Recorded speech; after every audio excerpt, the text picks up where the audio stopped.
So here's Kyber on our second session, and I'm just kind of checking out where she is today. She's much more relaxed to start than she started out last time. She's kind of where I left her, actually. Licking, chewing, yawning. Pretty ready to come in and see what we've got to do today. So I can walk right in. Again, I start in the middle, and I made my way right over to the left. So I think that the work I did last time worked out pretty well because she feels fairly relaxed to start off with. And following me. Just interested in my dogs. They are interesting, can't blame her.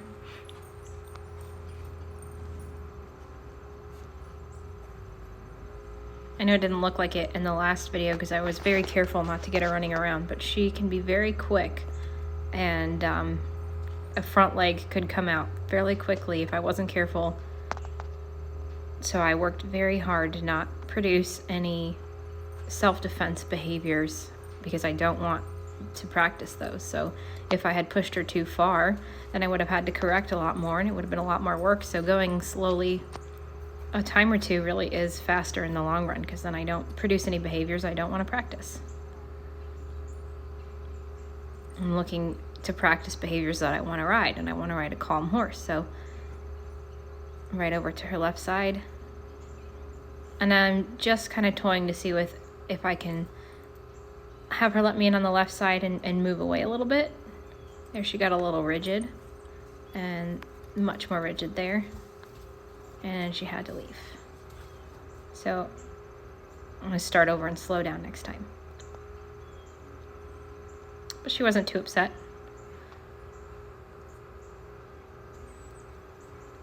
And that kind of scared her, so she wasn't quite sure if she'd let me in again. You can really see how doing too much can lose a lot of her trust.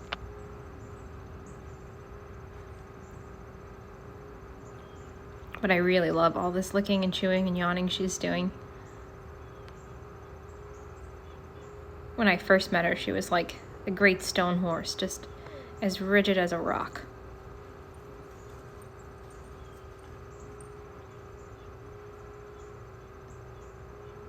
So that's nice.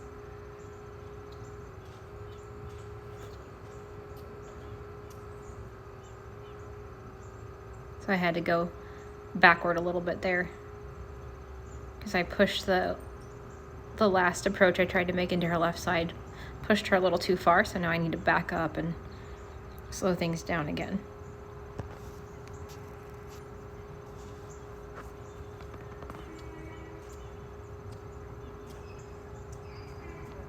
And that is just the best. Love that.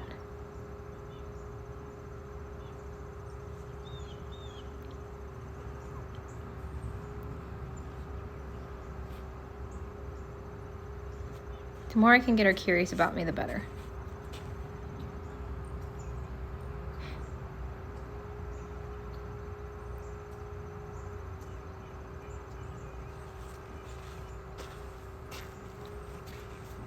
And it's just huge changes since the last session, where she's just really drawing toward me, much more curious, much more relaxed.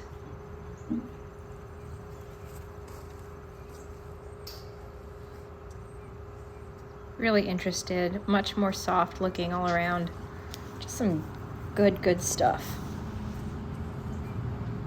And you remember that at the end of the first session, I think the very last thing that happened was she took a few steps toward me. So that's a lot. A lot has changed. And this is just my second time handling her.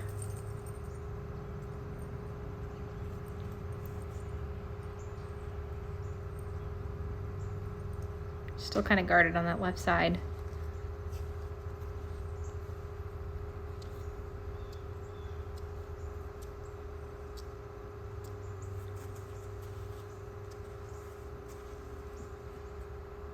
She's still curious about me, but a little defensive.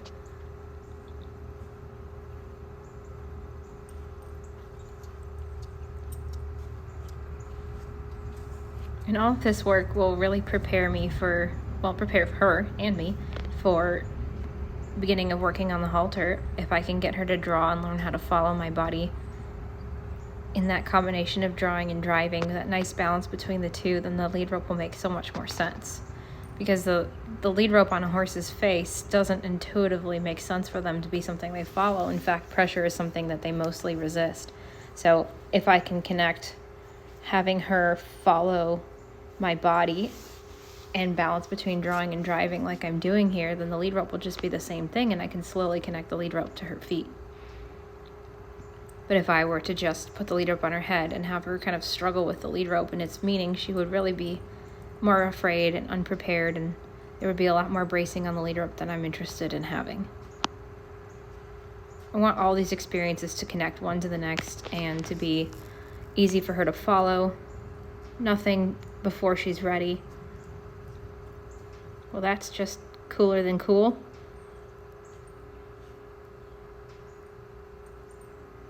She says, okay, you can pet me, but only for a second.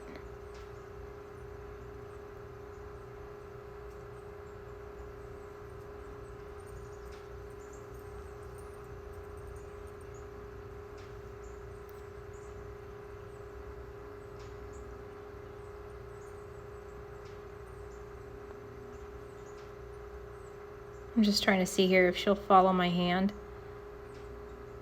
Instead of stiffening when she sees my hand, if she'll follow my hand and then soften to it.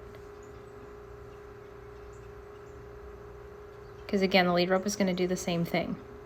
So everything is a combination of drawing and driving. Here I'm drawing, so if she were connected to a lead rope, she would just be following that draw.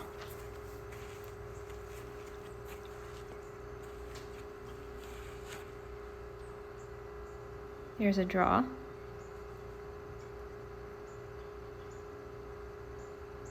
And I don't go in toward her when she's looking somewhere else, because it would feel very scary for her if she wasn't prepared, or if she wasn't paying attention and I walk toward her. There's a little draw.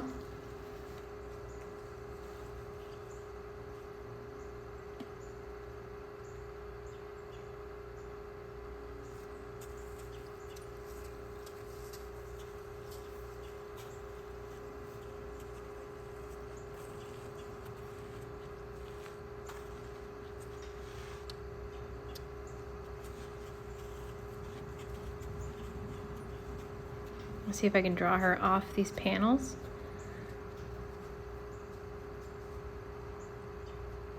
So again, that's the beginning of connecting her lead rope to the feet, because that feel would be the same. I would just put a halter and lead on her and do the exact same thing.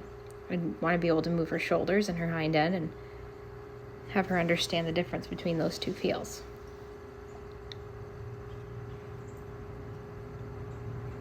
And I'm working more on the draw than the driving, because driving is easy. She's already afraid and it doesn't take much for me to move her, so I want to be careful that I help her understand that when I have a feel of driving, it isn't to push her away. It's just to help her understand certain parts of her can move.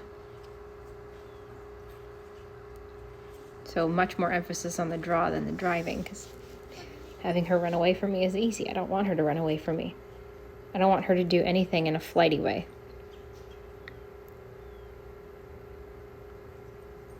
When I move a horse's body part, I don't want them moving because of a fear response. I want them moving through understanding that they're going from one location to another in a flowing kind of a way. They're moving something from somewhere to somewhere, not just escaping pressure.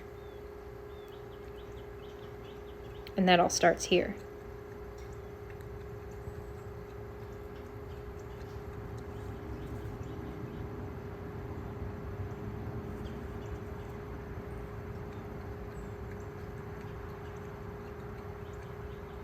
Here she'll let me into her left side. I'm going to do the same thing here that I did last time. It's just put my palm into her neck kind of firmly and see if I can't make her feel good. And she relaxed much quicker this time. Her neck muscles are so tight, so if I pet a tight horse, especially one like her, it won't necessarily feel good. So by not petting her and by just pressing my palm into her firmly, my hand can make her feel good.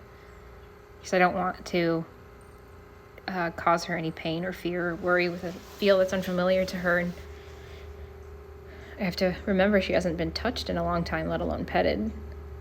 We think of petting as something that they like, but often it's what we like.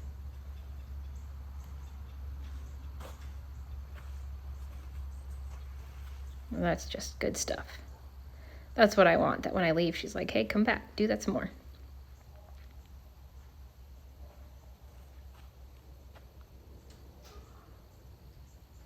Get some sympathetic yawns going on.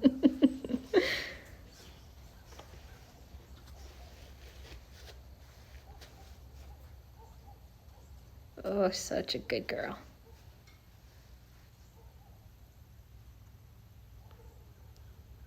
This is the kind of stuff that just makes it so worth it to go like this. And it's slow in the beginning, but it's really faster in the long run. Because, yeah, my sessions right now might be slower, but I have to think, she had work that was a little too fast for her in the past. Look how much time was lost being uncatchable in a pasture. It's really not faster to go fast. It's actually much faster to go slow.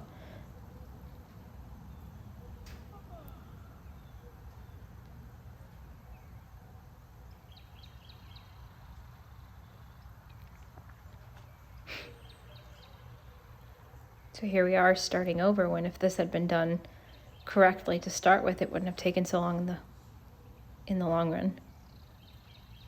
So because she remembered it felt good the last time I was over there, she let me right in. I always want to leave my horse on a good feeling. It's not about getting anything done. It's about getting them to feel good about trying, exploring, and to have them remember that my touch is something that causes them to feel good. It's not about what I want to get done. And that can be hard to navigate when you have a client's horse and they're paying for it. It can be easy to feel pressured. So for one, I think it's important to work with people who understand the horse's needs come first. And for two, I think it's important to remember to stay in the moment and not think about what I need to get done for the client, but really, what does this horse need and what does each particular moment need? And that's a tough line to walk, especially when you do this for a living. But it's not a product I'm creating, it's a horse. It's a living being creature who needs something different in every moment.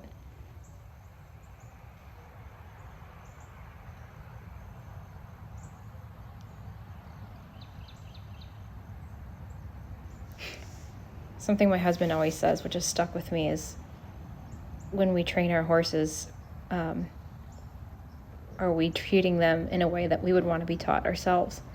And I think a lot of people have a lot of things to say that may be commonplace or accepted, but I would never teach a person that way. And yes, I know a horse is different than a person, but I would never train a person through fear. And yet, oh, I love this moment.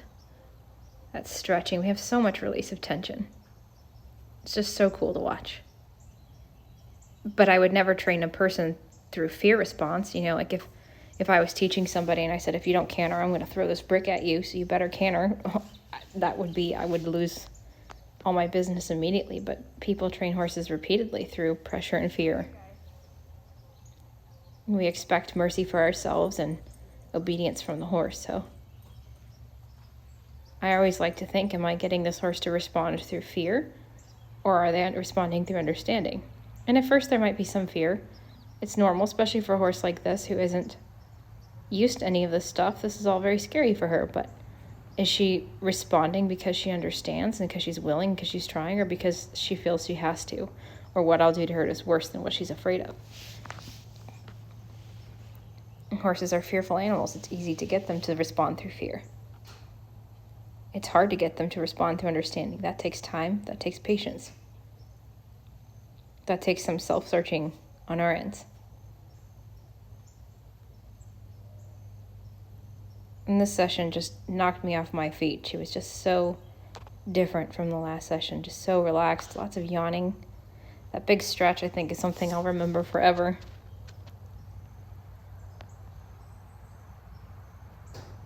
Can't get enough of this good stuff.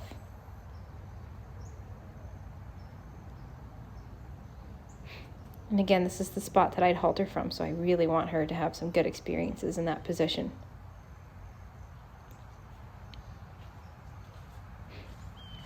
And that's where I'm going to leave her for today.